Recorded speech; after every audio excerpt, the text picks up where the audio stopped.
masarap yung lunch, and I'm in between you and your couch and the good couch, baka tulugan niyo ako. So, mabilis lang ito. So, I'm tasked to give a short talk about neuropathy, and the title of the talk is for people who have neuropathy, why suffer in silence? No? So the next slide, you can see my disclosure slide, and the next slide, next please. So we'll start with some basics. So yung basic would be in our system, meron tayong different system like cardiovascular system for the heart, and we have gastro and digestive system for the stomach and your large intestine. Paano naman sa nerves? So we have the nervous system.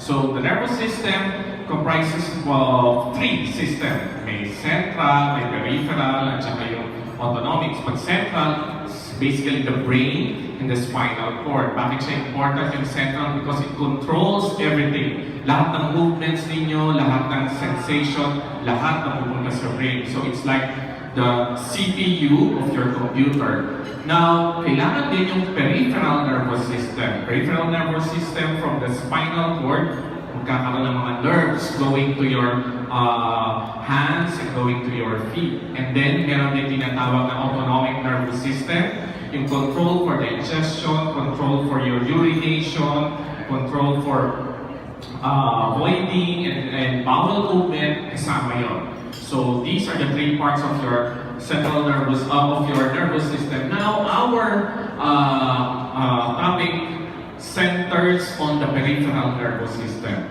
Again, yung peripheral nervous system medyo nasa periphery. It still connects with the central nervous system.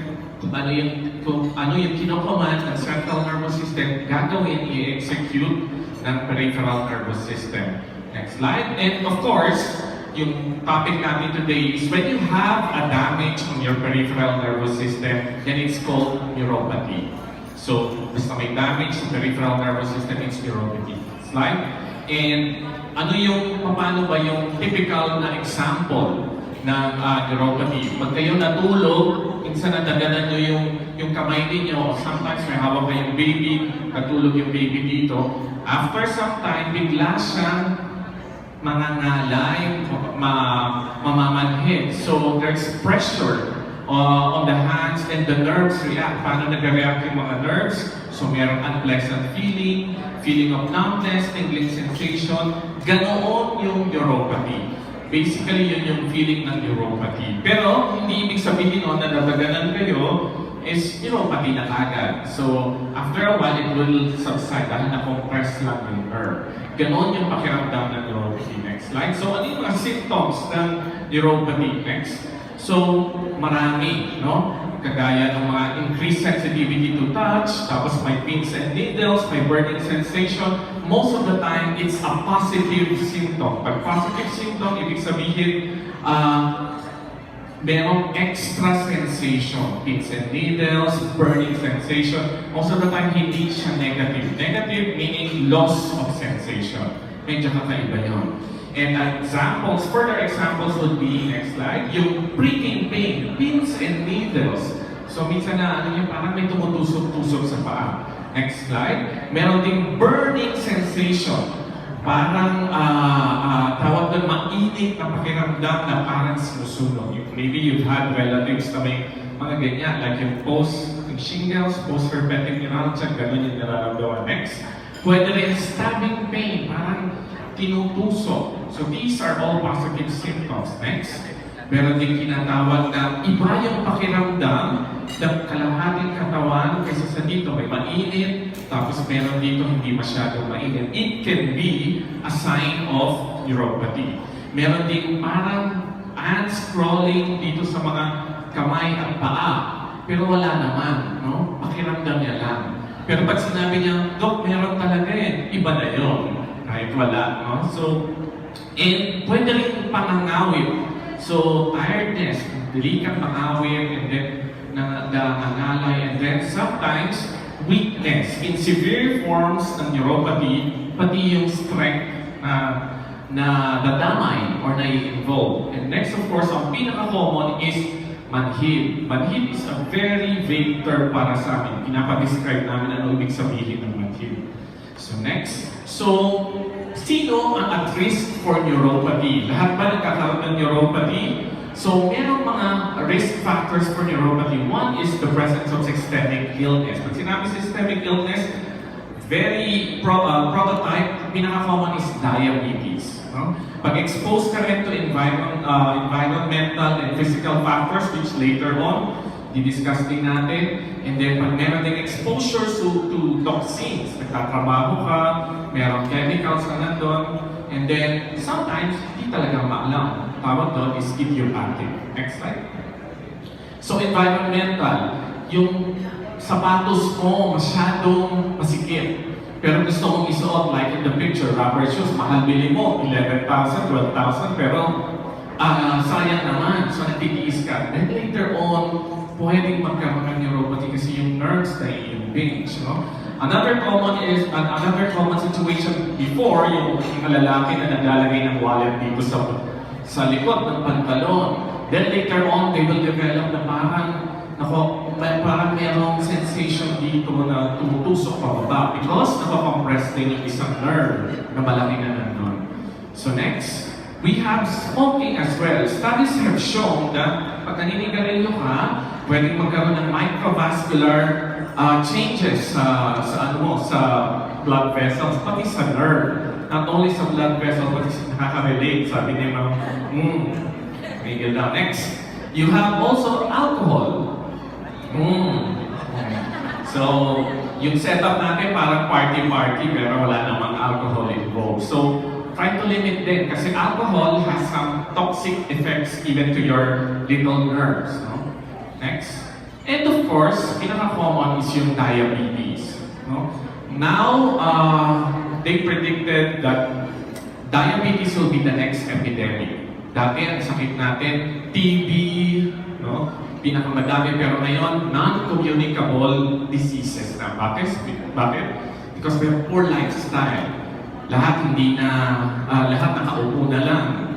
Lahat nasa computer na lang. Before, naglalakad lahat, nag-exercise, pati yung food natin. Kaya diabetes is predicted to be dadami pa and it will rise over the next few years. Next. Now, tawag doon, if you have diabetes and disease ng nerve is diabetic neuropathy. Common. Isa sa mga dreaded complication of your diabetes is magkaroon ng damage sa nerve.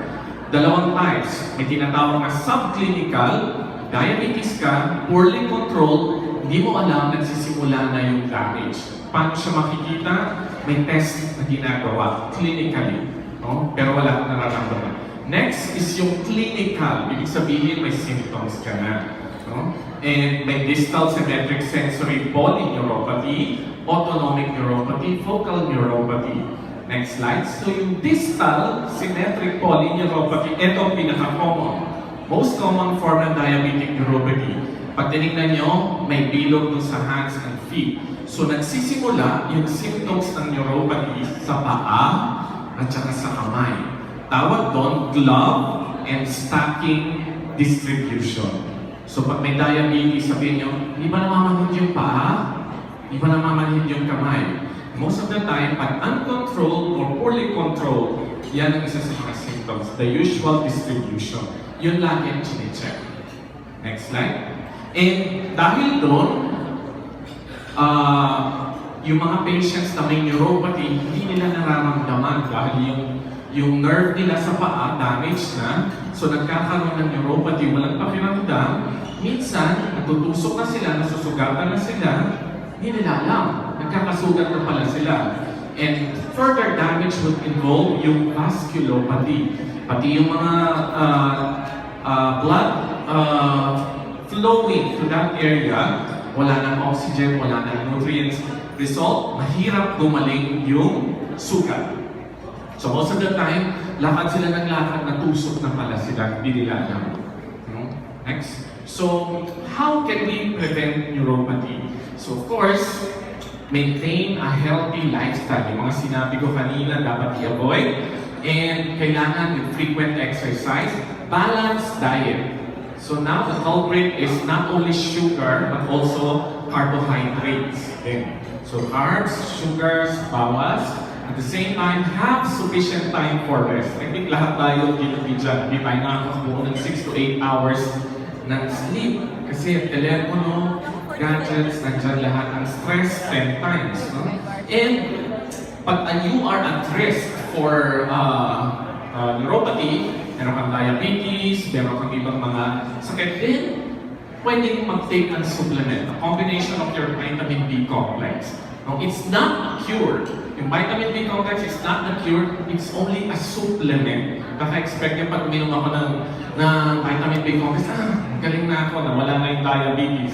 Like if you are diabetic, the best pa rin para maiwasan ang neuropathy is a good tight control of your sugar. Kasi inom ka ng vitamin B complex, hindi mo naman kinokontrol yung sugar, baliwala din. Okay, next.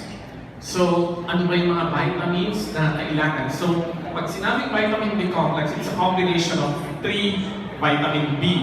So, the B1, thiamine. So, it's very important to provide energy sa mga nerve cells. And meron din siyang analgesic effect. So, nakakawala siya ng sakit somehow, vitamin B1. Vitamin B2 o yung pyridoxine improves the transmission of nerve impulses from one neuron, yung nerve cell, to another. Meron din siyang tinatawag na antioxidant activity.